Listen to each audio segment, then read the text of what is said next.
Third ఇయర్లో ఉన్నప్పుడు ఒక సెమిస్టర్లో 4 పోయాయి నాకు. 6 ఉంటాయి సబ్జెక్ట్ లిస్ట్ సెమిస్టర్కి.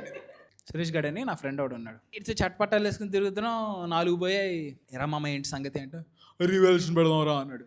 ఆశ 4 పోయాయి కదా, అట్లీస్ట్ 2 వస్తాయేమో అని. రివాల్యుయేషన్ పెట్టాలి, ఇదే చెప్పా. మరి మామ నాకు 4 పోయారంట, నాకు 6 పోయారా అన్నాడు. అదేదో గొప్పగా చెప్పుకుంటున్నాడు వాడు. ఓ నైస్ రా.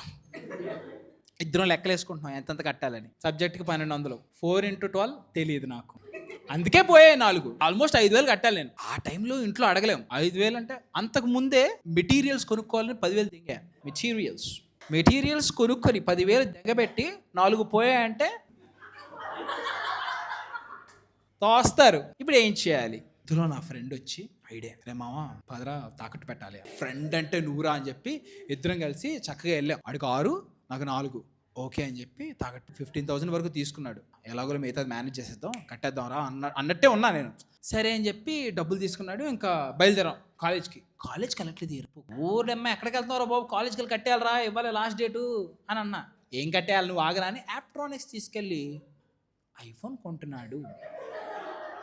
నా ఉద్దేశం ఏంటంటే, ఓకే ఇది ఈఎంఐలో కొని దీన్ని మళ్ళీ తాకట్టు పెడితే ఇంకెక్కువ వస్తాయి కదా, ఐఎమ్ వెరీ హ్యాపీ.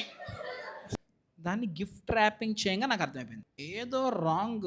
రే ఏంట్రా పరిస్థితి అంటే, రేపొద్దున నా గర్ల్ ఫ్రెండ్ బర్త్డే, ఇది ఇచ్చి సర్ప్రైజ్ చేస్తాను. ఈఎంఐ ఎవడు కడతాడు రా, ఎరుపుగా నువ్వే కట్టాలి, ఆ పిల్ల కట్టదు.